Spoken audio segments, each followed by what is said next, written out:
Couple of days from opening season here in Michigan. And, opening season happens, and then we really don't hear a whole lot about people having negative DNR violations or confrontations, I should say, until about 3-4 weeks into it. And then it seems like there's a period from, I guess December 1st all the way up through March, really, where we have an influx of calls of people with just ridiculous accusations and tickets from the DNR. And sometimes people make simple mistakes in that. And one of the things that we have been seeing is people who don't fully understand, specifically the Lower Peninsula's new rules on baiting. I guess they're not really new rules, but we have literally seen people in courts being charged with these deer baiting violations. And sometimes the courts and the prosecutor don't even understand. They start trying to take away people's rights as far as hunting privileges, and they start putting together these absolutely ridiculous arguments, claiming that, somebody shooting a deer near some vegetation that wasn't harvested, constitutes baiting, or maybe they were too close to an old rotting pile of pumpkins or fruit or apples or something. And this is getting out of hand. It's getting ridiculous. The case that we were watching, the guy is shot a deer near apparently a pile of apples. Now, mind you, they want to accuse him of baiting and violating the statute, maybe put him in jail for up to 90 days and a bunch of fines. But the crazy part is there's a whole orchard of apples right around there. I mean, and apples, apples don't fall far from the tree. He's getting hammered by an overzealous DNR officer. And imagine the absurdity of it. Wow. Imagine that. A hunter going to hunt deer in an apple orchard, eating piles of apples that are around, and they want to nail him for baiting. It's just crazy. And by the way, the evidence that shows that baiting itself somehow, contributes massively to the whole chronic wasting disease is not exactly settled science. I mean, that whole presumption is ridiculous in and of itself. And to make matters worse, the state wants to try and implement some scheme where baiting is so dangerous we have to ban it. But if you pay the state some money, we'll give you a license to do it. Quite frankly, it's hard not to imagine how this isn't just a money grab. Hey folks, Keith Stickley here with the Stickley Law Firm located in downtown Hillsdale, Michigan. We're a full-service criminal defense law firm, and we try to make a lot of video content and post it here on YouTube, breaking down somewhat complex and confusing legal topics and into a simple, plain language. And today I thought it was really important that we delve into a topic that we get a ton of questions about and we haven't really addressed in videos, and seems to be a constant source of confusion and consternation for a lot of people. And that is the subject of deer baiting, specifically baiting deer in the Lower Peninsula, which has been banned since I believe it was 2019. And there's a lot of questions as far as, well, what exactly constitutes baiting deer or shooting deer over a bait pile? Why do they have this? And what should we do if we are confronted by the DNR and we are accused of illegally baiting deer somehow during deer season? Let's dive deep into baiting deer in the Lower Peninsula in Michigan. Unless you're really new to the whole hunting game or you've been living under a rock, you've probably heard that the whole baiting thing in Michigan has been quite controversial. In fact, I don't think it was that long ago that Uncle Ted, as a lot of people refer to him as affectionately here in Michigan, Ted Nugent, testified in front of the Michigan legislature about some of the issues involved in baiting deer and other game and how ridiculous some of the statutes and penalties seem.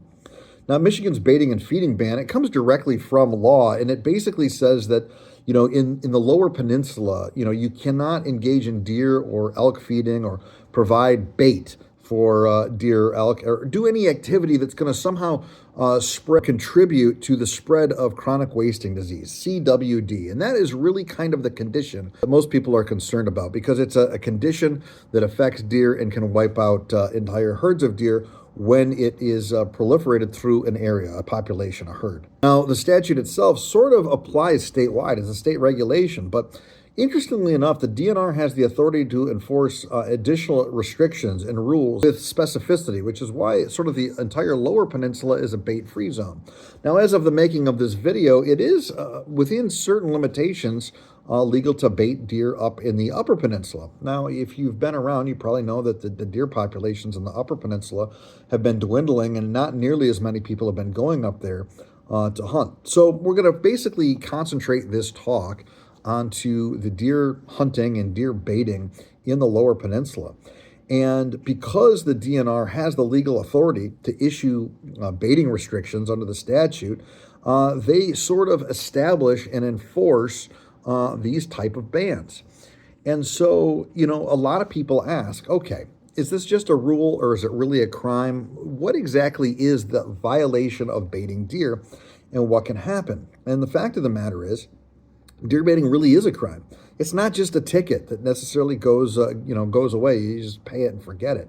It's technically a misdemeanor, and it's punishable by imprisonment for up to 90 days in jail, and a fine not less than $50, or a fine over $500. So between $50 and $500, or both. They can impart both jail time and a pretty massive fine. So yeah, it's a 90-day misdemeanor. And certain aspects of the law, and this is why it's so important if you are approached, number one, you don't talk to the DNR, number two, you call a lawyer, is because there are certain situations that could result in equipment seizures. In other words, they could potentially even take your guns. They could take your deer blinds. They could take any sort of feeding equipment or whatever that might have that is quite valuable. It goes without saying, it's really important to talk to legal counsel if you really value your hunting rights, because you are actually subject to the potential loss of hunting privileges with some of these wildlife violations. And depending on how they write and depending on exactly what they cite you with, you could be looking at sitting out a couple of seasons. And nobody wants that. Now let's talk briefly about what Michigan actually defines as baiting. Okay, like what actually is baiting? And the basic definition, as it's been sort of respected, is that if you place any edible substance for the purpose of attracting deer, it's considered bait. And that can include things like corn, apples, carrots, you see sugar beets, pumpkins, I've heard of peanuts, salt blocks, mineral blocks. And this is where things also get a little weird. Commercial scent attractants, commercial like lure fluids that a deer can lick or ingest that are designed for the licking or the ingesting of it. If a deer basically can eat it, lick it, or consume it, and you're hunting, it is considered bait. I guess that begs the question, why do stores sell things like the salt licks and the attractants that can be ingested, or even the, deer carrots and apples and this kind of thing? Well, the answer is, it's not illegal to sell attractants. It's not illegal to possess these things. It is illegal to use them in the Lower Peninsula for hunting purposes. I guess the thought being that, since the population base of the state of Michigan is in the Lower Peninsula, people buy their supplies here, and they're supposed to take them up there to use legally. And, these attractants, these baiting things, if you will, they're legal in the Upper Peninsula under certain limited conditions. And it's important if you're going to go up to the UP and use this kind of stuff that you really do a little background. Maybe we'll make another video on that at a certain area. But I believe that the basics of that are you can use up to sort of 2 gallons, and they got to be in a confined area and only certain times of the year. So basically, the stores aren't going to get in any trouble for selling this stuff because, well, it's legal. Even more importantly, we need to talk about what does not count as bait. Because what we see as a law firm that protects a lot of hunters and sportsmen and Second Amendment enthusiasts is people often get charged with baiting for things that are not bait. And this is what we have to fight. And if you delve deep into some DNR wildlife orders, the following are not considered bait. So standing farm crops. It's probably no secret. I own a farm, and we have a lot of corn, and we actually don't sell or harvest most of the corn. We have it as a corn maze, and the corn stands up there for quite some time. And I can tell you, quite frankly, it might attract quite a few deer in the area, which I don't really like because we use it sort of as a family attraction at our family's farm, Stickley Family Farms, so the deer can be a real nuisance. But that being said, standing farm crops, they're not considered bait. They're just farm crops. And things like corn, beans, alfalfa, wheat, these kind of things that can be separated from the land, harvested, are not considered bait. Food plots. A lot of people plant a little food plot, a garden. And let's be real, a lot of people plant a garden, in the ground for the sake of, it's for the deer to eat, right? But for whatever reason, the laws and the rules have always been set as such that if it's not severed from the ground, basically, and put in a hyper-concentrated pile, that it's not going to be considered bait. Normal farming operations are not considered bait, and normal crop residue after a harvest.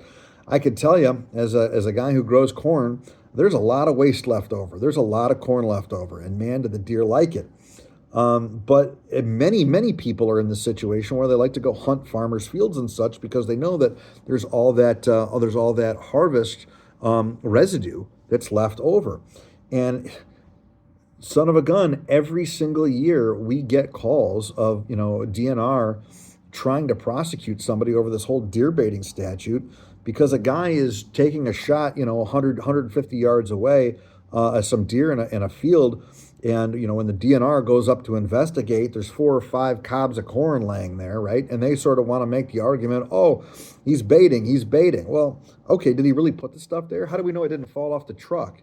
Farming is not exactly a precise, clean operation. We lose lots of corn when we try to get our corn off of the field. Let's talk about when these allowable things sort of cross the line and the DNR sometimes has a case. Now, we don't have to agree with this, but this is just what it is. When you start manipulating these amounts of crops for the sole purposes of attracting deer into a concentrated area, like dumping extra corn on top of a field, or, you have a farm plot, but suddenly you're going to go chunk up a bunch of apples and kind of scatter them in there because the deer like the apples and it's sweet and they want to go in there, or creating an actual pile for the purpose of the deer to come and get it, or maybe using a feeder. They have these fantastic mechanized feeders I'm sure everybody's seen, or creating some unnatural concentration of food that didn't naturally occur.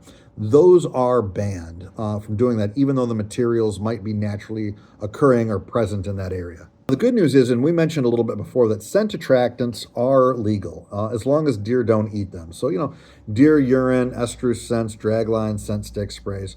If a deer can ingest it, it's banned. But as long as they don't ingest it, then it's not something that would be deemed illegal. So that brings us to, what do we do if we're charged with illegal baiting and we encounter a DNR officer in the field? Well, look, if you get a baiting ticket or really any misdemeanor charge in Michigan, this is the advice that we tell all of our clients immediately. Number one, do not argue with the officer. We cannot argue in the field. And I stress this over and over and over again, and I get it. Oftentimes the officers don't know what they're talking about. They don't know what they're doing, okay? But in that moment, they hold all the cards, all right? They've got the radio for backup. They've got the gun. They've got the handcuffs. They control it all, okay?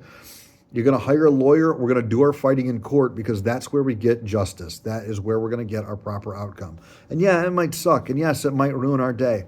But that's where we have to start the process. Two, it's important. Do not make any statements or admissions to law enforcement, be it a DNR officer or a police officer or a sheriff's deputy or whatever. You have to remain polite. You have to say, what am I being charged with? You cooperate with whatever they want, but you do not admit anything.